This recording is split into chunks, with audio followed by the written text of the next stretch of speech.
Hi everybody, Connie Dieken here with another Connie Off the Cuff, and I have a tremendous asset for you today, and that is Sally Hogshead. And you're saying to yourself, that sure is an interesting name that she has. All your life you've had that name? Can you imagine growing up on the playground with the last name Hogshead? I was tortured. But my mother said something important. She said, it's the thing about your name that makes it different that will one day make you love it. And what I've learned is that for all of us, we all have things about us that make us unique, that may seem at first to be a competitive disadvantage. But if we can own those things, if we can become more of them, if we can express them and amplify them, they can actually become a powerful competitive advantage. So for me, having the last name Hogshead has been one of many ways that I've worked to be able to break through the clutter and make sure that my brand stands out. And we can all do that, even if your last name isn't Hogshead. And as a leader, isn't that something, though, for everyone to understand? The things that we thought were debilitating to us or in some way were going to hold us back, if we will look at them a different way and be open to it, we say, it was right in front of me all along. Exactly. I love that you say that, because what I've learned over the course of 3 years of studying personal brands, personalities, hidden inner strengths, is that each of us has a very specific core leadership skill that if we can identify it and if we can amplify that, we become far more powerful and persuasive in the way our communication makes a difference with our audience, whether that audience is employees or customers or potential customers or shareholders. So let's look at those two things. You have to identify and then amplify. So let's work on the identification part. What does it take to identify what it is that is fascinating about you? Because you live in your own skin. You're bored with yourself. It's hard to be able to identify it yourself. And so my company's developed a test that we did a study of 1,000 people around the country. And we've learned that there are 7 different key attributes. I call them triggers, personality triggers. They range from power and passion all the way through to mystique and trust. And if you can identify exactly what it is that makes you fascinating, it begins to unlock how you can amplify this. And we even have a free test online as an assessment.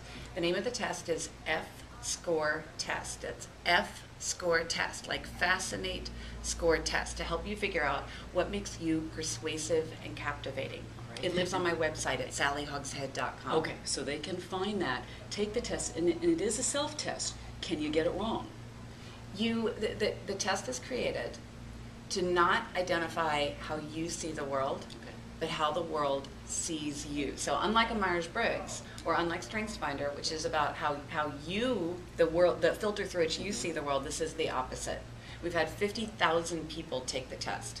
So there's tons of data behind this. And when we work with clients, when we coach them, we help them figure out exactly what the personality type is and build that out. But the first step is to take the test. And of those 7 triggers, which one is emerging as the most common? Well, among leaders, the most common, as you might suspect, is the power trigger, power and prestige. They're similar, but they're different. The power trigger is about authority and control. So people who fascinate us because they use the power as their primary trigger, we immediately respect what they have to say. We believe them. Studies show that the serotonin levels in our brain actually adjust so that we become more submissive around people who use the power trigger. Right. We automatically put them on a pedestal. The prestige trigger is slightly different. With the prestige trigger, it's about elevation. It's about saying, here's what the world is today. Here's what the world can become if you can raise your standards. So leaders that use the prestige trigger, what they do is motivate people with their message to rise to a higher level. And who would you identify that the world may know here as being a prestige leader? Well, if you think of looking at it stereotypically, any type of great entrepreneur, like Steve Jobs uses power, but he combines that with the rebellion trigger, which is the trigger of innovation and creativity. Mark Zuckerberg of Facebook, he uses the power trigger, but then he mixes it with the mystique trigger because he doesn't give it away. He makes us curious to learn more. If you look at Richard Branson, he uses power, but he mixes it with the passion trigger because he's inclusive and he brings us in and makes us want to feel like a community with him. So we all have a primary trigger, and then there's a secondary. Exactly, and it's when you look at the two of those that you begin to understand how your personality naturally persuades others. Is that our personality, or does that change over time? As we develop as leaders, do we move from one to another? You could be a different person with your kids than you would be with your board of directors, but there's always going to be a compass there. There's always going to be something about you that is consistent and unchanging in the way in which people perceive you. Just like you could try to use the power trigger if it doesn't come naturally to you, but it would be artificial. It'd be like marketing that isn't really talking about the authentic truth of the product. And then you'd be exhausted And you after wouldn't be effective. Yes, okay.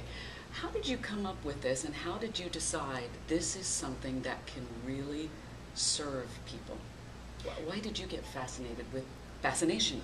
The name of my company is Fascinate, Inc., and we help companies and brands become more fascinating. We help products become more fascinating. But what we were seeing happening was that people kept coming to me and saying, I love what you've done for my product. But do it now for can me. you, or do it for me, or can you do it for my employees? Yes. And what we learned is a lot of the same research applies. We had to go out and do more research. We did qualitative and quantitative, and we started grooming through the results of the F score.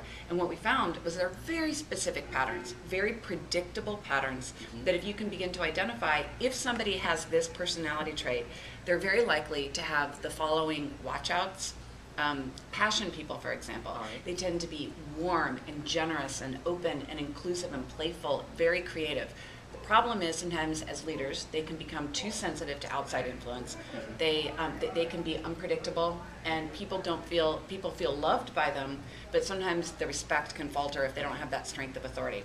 So we coach people on figuring out, well, there's the upside of their trigger and the downside. All right. So you help people find their brilliance, but what about their blind spot? That's an excellent question. I'll give you an example. The mystique trigger is very alluring for a leader because it's the silent but very intelligent, almost intimidating type of leader that doesn't give away what he's thinking. He simply leads with focus on a goal and doesn't bring a lot of people into the decision-making process. Right. Very effective because, especially as a negotiating tool, it means people don't know what's going on the other side. All They right. don't show how the sausage is made. Yes. On the other hand, though, people with the mystique trigger can be inaccessible. They can be aloof. They can feel cool. They can have a hard time getting teams to rally around them. So in times of crisis, a mystique leader is not going to have the advocacy behind them that a passion leader would. Mm-hmm.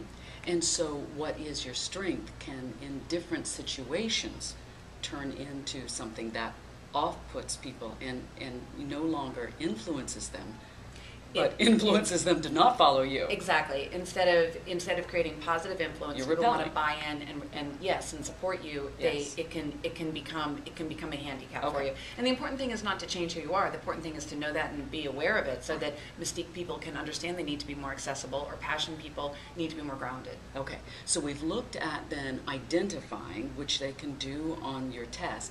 Now, how do you amplify? Once you've decided and learned, this is what makes me fascinating, this is what can help me be influential, now how do you amplify that? We're developing a product right now that is named the Fascination Advantage. And the Fascination Advantage is an in-depth personality assessment, like a Strengths Finder, that after you take this test, it gives you a 12-page guide on exactly what your natural strength of persuasion is, and then how do you amplify that? Because the trick is it's not a one-size-fits-all leadership. And I know that you in your work do an amazing job of helping leaders reach their own personal potential. I think there are too many coaches out there, there are too many leadership-oriented companies out there that say there's one formula and everybody needs to follow the same formula. I know, right? So the Fascination Advantage is an assessment that helps Yes. people figure out how they amplify that. How you do it. Because to me, it's so important, and the reason that I videotape, for example, my clients, is because you need to put yourself in your own audience. Yes. You need to Yeah. step out of what you are experiencing, and you know your intent. But the audience never knows your intent. They don't know what's bubbling up, what's causing you to do things. They just feel the impact, which basing upon their style, too. can be a problem. So you need to know the effect that you have on other people. If you have a personality that's naturally very cool and inaccessible and aloof, it's important to know that so you can understand why people may not be joining. You need to hire only cool, aloof people because the warm people are going to have a problem with you. They're going to feel very disengaged from you. And they will misread your intent, and they will take it very personally at times too. Exactly, and so that your leadership will falter because you won't have the support base that you need. Yes. So I work with people to connect so that you engage people, convey information so you don't confuse them, which means we have to use portion control today. And then, yes, and then convince them to do something specific with it so that you get to commitment, not compliance. Oh, that's a wonderful commitment, not compliance.